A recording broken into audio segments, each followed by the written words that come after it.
Assalamualaikum warahmatullahi wabarakatuh. Selamat datang di channel Jenang Grawul. Pemirsa, kali ini kita akan berziarah atau berwisata religi di Gunung Kemukus, tepatnya ke makam Pangeran Samudro yang berlokasi di Desa Pendem, Kecamatan Sumberlawang, Kabupaten Sragen.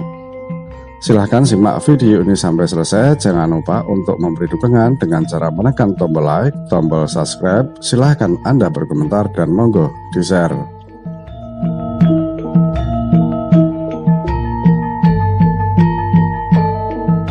Pangeran Samudro adalah putra Raja Majapahit terakhir dari Ibu Selir. Ketika kerajaan Majapahit runtuh, Pangeran Samudro tidak ikut melarikan diri seperti saudara-saudaranya yang lain. Bahkan beliau bersama ibunya ikut diboyong ke Demak Bintoro oleh Sultan Demak. Pada waktu itu beliau berusia 18 tahun. Selama berada di Demak, Pangeran Samudro mendapat bimbingan ilmu agama dari Sunan Kalijaga. Ketika dirasa cukup dan usianya telah semakin dewasa, maka atas petunjuk dari Sultan Demak melalui Sunan Kalijaga, Pangeran Samudro diperintahkan untuk berguru tentang agama Islam kepada Ki Ageng Gugur yang berada di Desa Pandan Gugur di lereng Gunung Lawu, sekaligus mengemban misi suci untuk menyatukan saudara-saudaranya yang telah bercerai-berai. Pangeran Samudro mentaati nasihat tersebut dan pergi berguru kepada Ki Ageng Gugur dengan didampingi oleh dua abdinya yang setia. Selama berguru kepada Ki Ageng Gugur, Pangeran diberi ilmu tentang intisari ajaran Islam secara mendalam. Dan selama itu pula, Pangeran tidak mengetahui bahwa Kiai Ageng Gugur sebenarnya adalah kakaknya sendiri. Ketika dirasa Pangeran Samudro telah menguasai ilmu yang diajarkan, Kiai Ageng Gugur baru menceritakan siapa beliau sesungguhnya. Betapa terkejut Pangeran Samudro mendengar cerita tersebut. Karena beliau teringat akan amanat Sultan Demak untuk menyatukan saudara-saudaranya, akhirnya Pangeran Samudro menceritakan tentang amanat tersebut.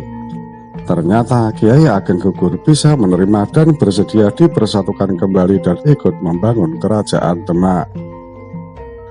Setelah selesai berguru dan tercapai maksud tujuannya, Pangeran Samudro dan dua abdinya kembali ke Demak.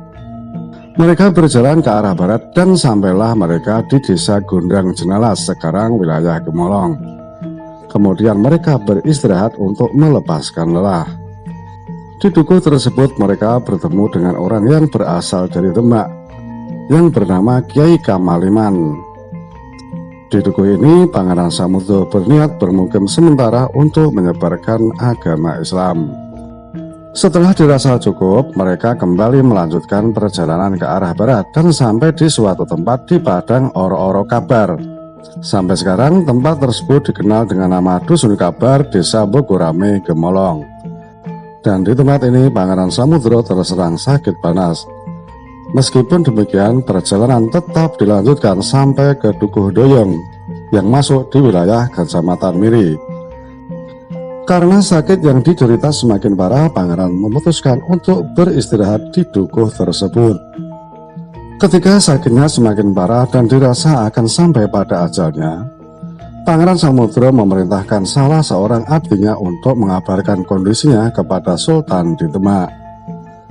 Seusai mendengar amanat Sultan, abdi tersebut diperintahkan untuk segera kembali. Dan ketika abdi tersebut kembali ke tempat di mana Pangeran beristirahat, Pangeran Samudro telah meninggal dunia. Selanjutnya, sesuai dengan petunjuk Sultan, jasad Pangeran Samudro dimakamkan di perbukitan di sebelah barat dukuh tersebut. Sebelum pemakaman, diadakan musyawarah di antara orang-orang yang memiliki lahan di sekitar wilayah itu.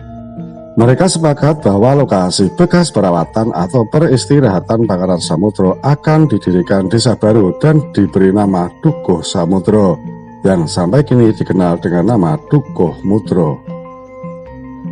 Pangeran Samudro dan pengikutnya sebenarnya sangat diharapkan untuk kembali ke Kesultanan Demak oleh Sultan Demak. Namun ajal terlebih dahulu menjemput Pangeran Samudro. Sultan Demak mengatakan, menurut hematku bahwa sakitnya si Samudro itu tidak bisa diharapkan untuk membaik dan jauh kemungkinan untuk sampai ke Demak. Kiranya jika memang sudah menjadi suratan yang maha kuasa, bahwasanya sampai di situ saja riwayatnya, maka saya memberi petunjuk. Jika si Samudro telah sampai ajalnya, maka kebumikanlah jasadnya pada suatu tempat di bukit arah barat laut dari tempat Pangeran Samudro meninggal. Sebab boleh jadi kelak di sekitar tempat itu akan menjadi ramai sehingga dijadikan tauladan orang-orang di sana.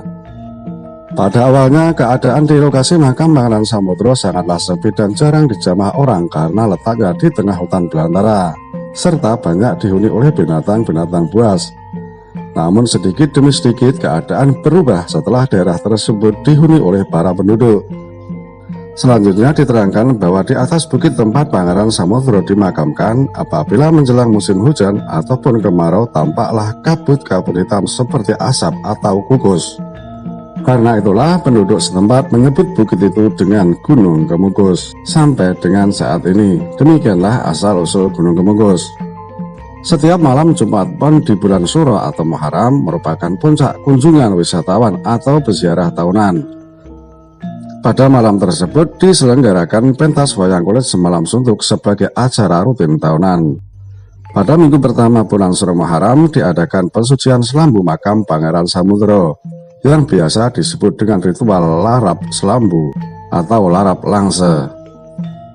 Waktu yang tepat untuk berziarah menurut literatur yang ada dan tradisi masyarakat di sekitar Gunung Kemukus adalah hari Kamis malam Jumat Pon.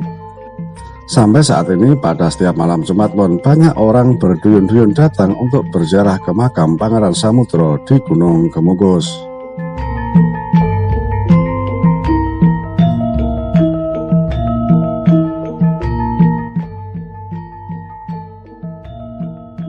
Demikian sedulur, mudah-mudahan bermanfaat. Wallahu a'lam. Wassalamualaikum warahmatullahi wabarakatuh.